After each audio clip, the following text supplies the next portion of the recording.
Hi guys, welcome back to my channel Super Smart. So இன்னைக்கு daily aptitude seriesல group 1 2017 question paperல கேட்ட 38th question பார்க்க போறோம். So என்ன question எப்படி சால்வ் பண்ணனும்ன்றது வீடியோக்குள்ள போய் பார்க்கலாம். So வாங்க வீடியோக்குள்ள போலாம்.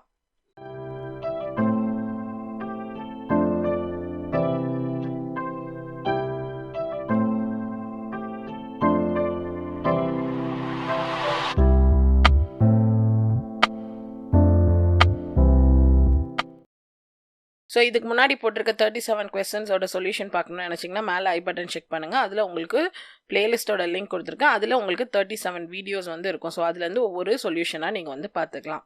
ஸோ 38th கொஸ்டின் என்ன அப்படின்னு சொல்லி பார்த்தீங்கன்னா, ஸோ ராஜு அப்படின்னு ஒருத்தர் இருக்கார். அவர் வந்துட்டு சவுத் சைடில் வந்துட்டு நடந்து போகிறாரு. எவ்வளோ மீட்டர் நடந்திருக்காருன்னு பார்த்தீங்கன்னா 20 மீட்டர். அதுக்கப்புறம் என்ன பண்ணுறாரு, நார்த்துக்கு திரும்புகிறாரு, மறுபடியும் ஒரு 8 மீட்டர் நடக்கிறாரு. அப்புறம் மறுபடியும் ஈஸ்ட்டுக்கு திரும்புகிறாரு, 5 மீட்டர் நடக்கிறாரு. இப்போது அவர் நிற்கிற பொசிஷன், அவர் ஸ்டார்ட் பண்ண பொசிஷன்லேருந்து அவர் நிற்கிற பொசிஷன் வரை இருக்கிற டிஸ்டன்ஸ் வந்து கண்டுபிடிக்கணும். அண்ட் அவர் ஸ்டார்ட் பண்ணதுலேருந்து நிற்கிற இடத்துல இப்போ எந்த பக்கம் ஃபேஸ் பண்ணிட்டு இருப்பாரோ அப்படின்னும் வந்துட்டு கேட்டிருக்காங்க. ஸோ ஃபஸ்ட்டு வந்து டைரக்ஷன் வந்து உங்களுக்கு தெரிஞ்சிருக்கணும். ஸோ இது வந்து நார்த்து, இது வந்து சவுத்து, இது வந்து வெஸ்ட்டு, இது வந்து ஈஸ்ட்டு. நார்த்து சவுத்து கரெக்டாக எழுதிடுவோம், வெஸ்ட்டு ஈஸ்ட் தான் வந்து குழம்பும்.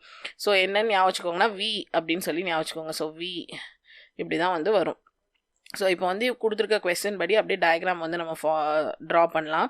ராஜு என்ன பண்ணுறாரு, சவுத்தில் நடக்கிறார். ஸோ சவுத் டைரெக்ஷனில் நடந்து போய்கிட்டே இருக்காரு. எவ்வளோ நடந்திருக்காருன்னு பார்த்தீங்கன்னா 20 மீட்டர் நடந்திருக்காரு. அதுக்கப்புறம் என்ன பண்ணுறாரு, அப்படியே வந்து நார்த்து பக்கம் நடக்கிறாரு. ஸோ அப்படியே வந்து யூட்டர்ன் எடுத்து நார்த்து பக்கம் எத்தனை மீட்டர் நடக்கிறாருன்னு பார்த்தீங்கன்னா 8 மீட்டர் வந்து நடக்கிறாரு. அதுக்கப்புறம் என்ன பண்ணுறாரு, ஈஸ்ட்டுக்கு வந்து திரும்புகிறாரு.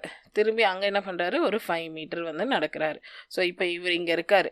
இப்போ என்ன சொல்கிறாங்க, இந்த பாயிண்ட் அவர் ஸ்டார்டிங் பாயிண்ட்லேருந்து இது வந்து எவ்வளோ ஃபாருன்னு கண்டுபிடிக்கணும்.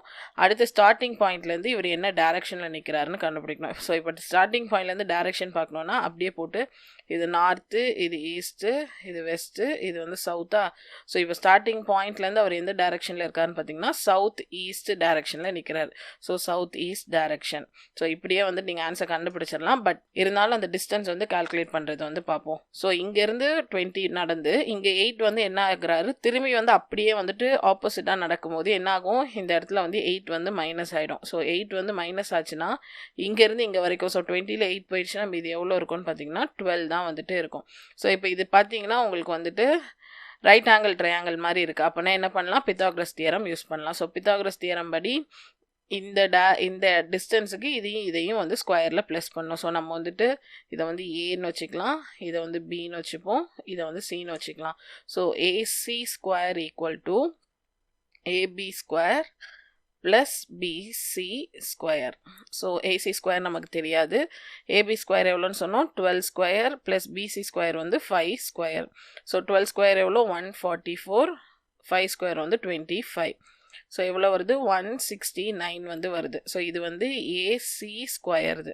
ஸோ அப்போ ஏசி மட்டும் கண்டுபிடிக்கணும்னா ஸ்கொயர் இந்த பக்கம் வந்துச்சுன்னா ஸ்கொயர் ரூட்டாக வந்து மாறிடும். ஸோ 169 இப்போ எவ்வளோ இருக்குது 13. So 13 meter. ஸோ இங்கே ஸோ அவர் ஸ்டார்ட் பண்ண இடத்துலேருந்து இப்போ நிற்கிற இடம் வரைக்கும் எவ்வளோ டிஸ்டன்ஸ் இருக்குது அப்படின்னு சொல்லி பார்க்கும்போது 13 மீட்டர் வந்து இருக்குது. ஸோ ஆப்ஷன் டி தான் வந்துட்டு கரெக்டான ஆன்சர். ஸோ அடுத்த கொஸ்டினோட சொல்யூஷனை நம்ம நெக்ஸ்ட் வீடியோவில் பார்க்கலாம். ஸோ இந்த வீடியோ உங்களுக்கு பிடிச்சிருந்தா லைக் பண்ணுங்கள், ஷேர் பண்ணுங்கள், மறக்காம என் சேனலை சப்ஸ்கிரைப் பண்ணுங்கள். தேங்க்யூ.